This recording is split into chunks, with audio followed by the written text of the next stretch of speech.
the MAG 911 Oversight Team meeting. MAG staff will now take a roll call to ensure we have a quorum present for the meeting. Liz, I know you've already done that. Do you want to do that again with roll call? Yep, we'll go ahead and do an official roll call. Thank you, Chief Walker. I'll go through the list of members. Make sure you're unmuted and indicate if you're present when I call your name.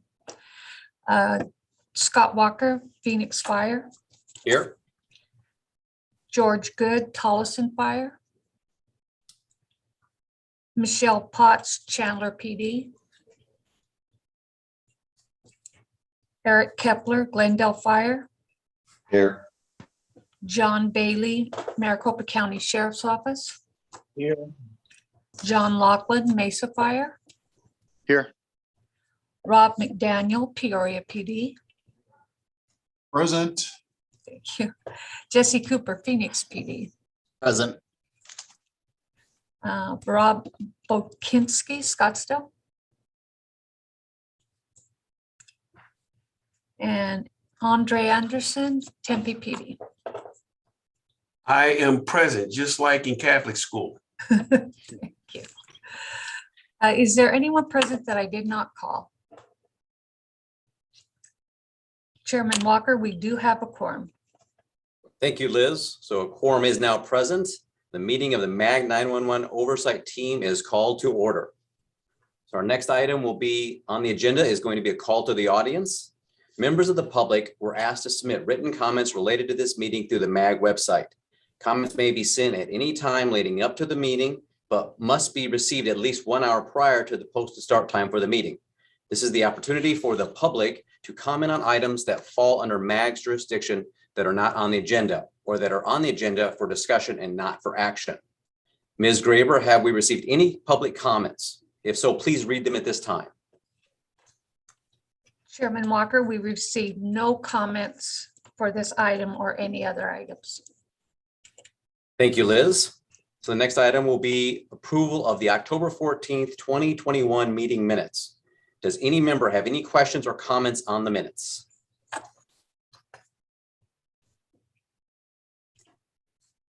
Okay. Hearing none or seeing no hands, could I have a motion to approve the minutes? John Laughlin, motion to approve. Thank you, John. We have a motion by John Laughlin to approve the minutes. Is there a second? Andre Anderson, I second. Thank you, Andre Anderson. So we have a second from Andre Anderson for the second. Is there discussion of the motion? Hearing none. Liz, will you do a roll call vote, please? I'll go through the list of members. Indicate how you vote when I call your name. Be sure you are unmuted when you respond. Scott Walker, Phoenix Fire. I approve. Michelle Potts, Chandler PD. Approve. Eric Kepler, Glendale Fire. Approve. John Bailey, MCSO. Approve. John Laughlin, Mesa Fire. Approve. Rob McDaniel, Peoria PD. Approve. Jesse Cooper, Phoenix PD. Approve. Andre Anderson, Tempe PD. Approved. Is there anyone that I didn't call? The minutes have passed. Chairman Walker. Thank you, Liz. So the next agenda item is the administrator report. Liz Graber, 911 Administrator, will provide a report on the activities and programs managed by Maricopa Region 911. Liz, go ahead, please. Thank you, Chief Walker. So just a brief overview of the things we're working on and updates. The first one is our Community Emergency Notification System, SANS. Year to date, we pulled the numbers this morning. We have 130, excuse me, 911, reverse 911 notifications that's been done. The majority, I would say like 97% of all the ones we've done are from law enforcement. We do endangered Adults and missing children are our top notifications, followed by police incidences. And every now and again, we'll get a shelter in place where the community is told to wait indoors until whatever emergency situation is over. We have been notified by the vendor that that platform that we've been using is near end of life in the next 3 years. So we'll need to make a decision on what platform we transition to. So that will be something that you'll be hearing in the future of a new platform that the PSAPs have looked at and have recommendations. Next, we have text to 911. Our November numbers were 789 text sections. Our year to date is 8,239. Text to 911, just to give you an idea, the 789 text sessions a month, we receive approximately 270,000 911 calls a month for the region. So text messages are nowhere near the number of voice calls we receive. But in those 789 text sessions, there are valuable 911 calls where people were able to receive help that would not have been able to safely or be able to communicate without the text to 911. So even though the volume is low compared to voice, it's very valuable. And we will be transitioning text to 911. When we started it in 2018, we did what they call an over-the-top session platform where it's browser based. And when we move to our new system for 911, and I'll go over that on another agenda item, it will integrate text into the 911 system itself, which will make it streamlined for the 911 operators. And the last thing, we always keep our ear out on different products that will affect 911. And there's a lot of them that are coming out fast and furious. We've heard of the Internet of Things and how everything is now has a smart device to it. Well, tasers that is used for a defense offers a smart taser to anyone that wants to buy it. And the smart taser has the ability to trigger an alarm that notifies a company that monitors for taser. Once that is detected, then they can contact 911 to let the 911 system know that there was a issue and what location and all the information for that. So in polling our PSAPs, nobody was aware of a call that they took, so they are on the alert. But that's just another example of how 911 is changing from using a phone to call for help by other things triggering 911 assistance. And the one thing that the PSAP managers worry about is when that happens, how can they gather better information of what's going on? I'm not sure how that's going to work. We are reaching out to the company that's doing that to understand better on what a 911 operator can expect when they receive a call. Will they get to be able to talk to the person at the scene? What kind of information will be provided? So those are the 3 areas under my administrative report. I'd be happy to answer any questions. Thank you, Liz. See no questions. So this item is on the agenda for information only. If you have heard no questions now, but please follow up with Liz after the meeting if you have any questions regarding the report. So our next item on the agenda is the NG 911 Core Services Project. Liz Graber will lead this discussion as well. Liz, go ahead. Thank you, Chief. So I want to continue to educate this committee on the big project that's coming up for the PSAPs. My right-hand man and top technical guy, Mike Benjamin, says, in his opinion, this is the most significant thing that's happened to 911 since we cut in 1985. It is going to be a game changer. So as exciting as all of that is, it's going to require a lot of work on all the agencies, on the MR 911 team and the state 911 office. So the EZNet, remember, is a 911 network, emergency network, and the state put out a contract and awarded a 911, the 911 networking to a company called Next Gen Communications, and they are building the EZNet, the 911 network, outside of the Maricopa region. So all of the agencies in the state, except for ours, will be on this 911 network. The state allowed us to keep our own EZNet. We have always had we couldn't find a vendor that could offer something better than what we already have in place. We have multiple carriers, diversity, a lot of redundancy built in. And so we will keep that network, but what we will do is buy the core services of 911, NG 911 core services from that same company, NG Next Gen Communications. So basically Arizona will have 2 EZNets within the state, Maricopa Region's EZNet and the EZNet for the outlying agencies. What our goal is once we get everything up and running, and for our region, we're looking at July of 2022, so very quickly. Once the state EZNet is up and running and ours is good, then we are working toward the goal of allowing those 2 EZNets to act as backups for each other.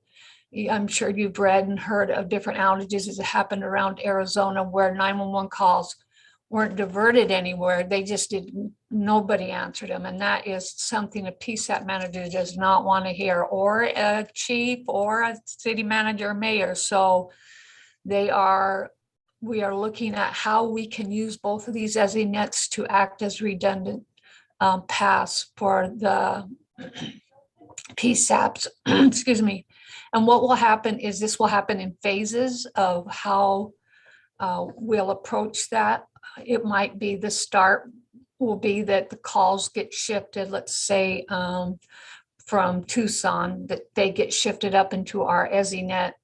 And so that we would have to be able, through our operations processes, would be able to take that information and get that back to the agency so they can send their officers or fire departments. That's the very rudimentary part of it. The goal would be ultimately to, if their network went down, instead of having the 911 calls come to a PSAP here, would be having a pathway for our EZNet down to their PSAP. So if I'm sitting in Tucson and the network went down for the state, I would still get calls delivered to me through using the Maricopa region's path of the 911 network, and I wouldn't even be aware that there was an issue. That is the ultimate goal. That's going to take time and money and lots of work with operations as well as technically to get that done. But if we can reach that goal, that would be a fabulous thing for the state, because that just adds more protection to our when people call 911, and be able to give them the help they need, that they can feel like they can count on it, and that 911 is something that we secure and we make sure is working at all times. So you'll be hearing NG 911 core services project update throughout the thing. Your agencies will be involved in making decisions on how 911 calls will route, and things that will affect them operationally, and that will also be things that this committee will end up voting on, new policies and guidelines that we established because of that. So you'll see those come across in the meetings in the future as well. That's all I have to report on the core services project. I'd be happy to answer any questions. Thank you, Liz. Any questions from the group for Liz on this item? I have one quick question for you, Liz. Yes. So if we reach your full vision of, really this redundancy in the 2 EZNet networks, if we had an outage outside of our network, would we be concerned of capacity issues within our own network? Do we have enough capacity to handle the volume of calls that get, routed through the Maricopa area. And if we added Pinal County or one of the other counties, I know their numbers are certainly smaller than ours, but are we have any concerns there? So that the issue would be that we could have the infrastructure could be there very easily, but how do we handle the resources, the number of people answering the calls? What happens to the call? It's all good and well that somebody answers a childbirth call that is coming from Nogales, but they're answering it in Chandler or Phoenix. How do we get that help back down to them? So that's something that operationally we'll have to work at, coming up with a plan, whether it's how can we communicate if the phone lines are down? Is it just a network? Those are the type of scenarios that each of the PSAPs will sit down and discuss, and as a state, and come up with the what ifs for it. But you can see where that's just rudimentary. That's just our basic first step. If we can get to where the call is just rerouted through our path back to the PSAP, that's what you want, because then the PSAP, where the emergency is answering the call and sending the help. But technology wise and infrastructure, as far as communication lines, yeah, there's enough there to do it. It's just working out the details amongst the PSAPs. Okay, thank you.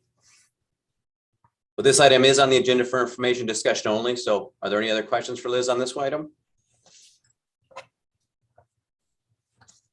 All right, hearing none, seeing none.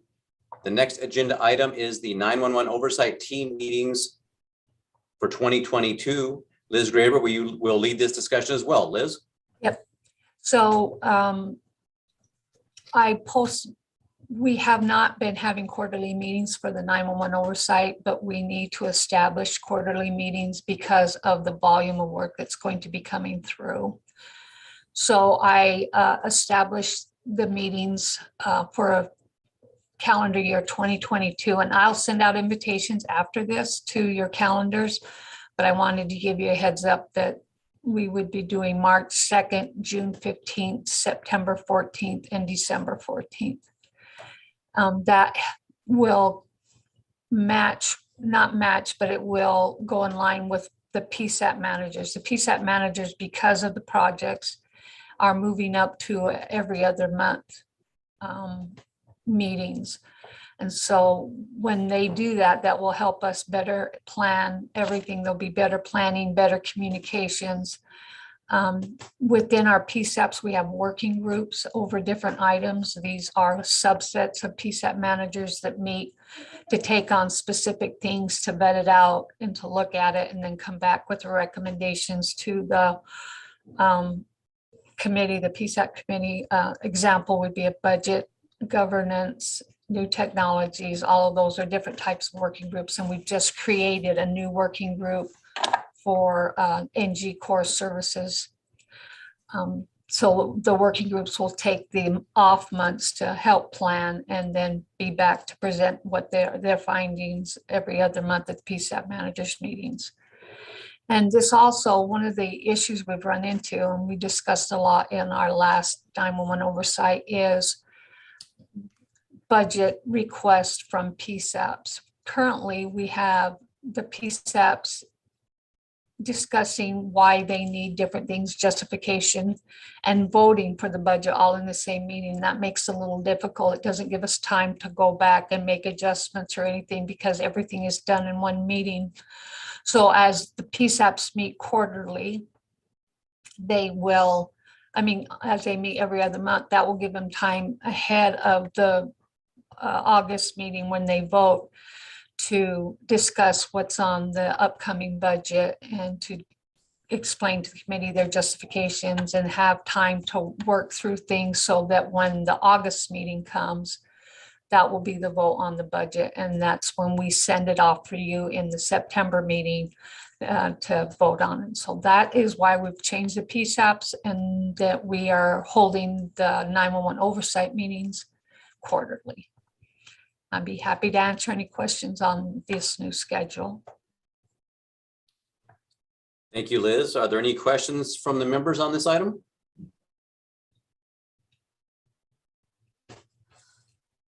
Hearing none, I will just say it seems to make sense, Liz. I think it allows the committee and the group to add value and be more aware and updated information.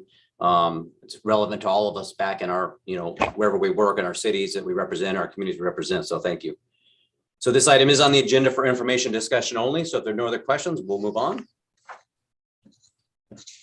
All right, seeing none and hearing none. Our next item is request for future agenda items. Are there any requests by membership for an item on a future agenda?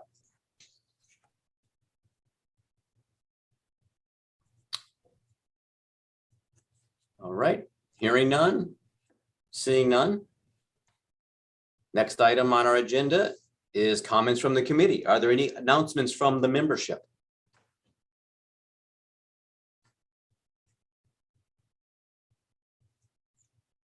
All right, again, hearing none and seeing none. So our meeting is now adjourned.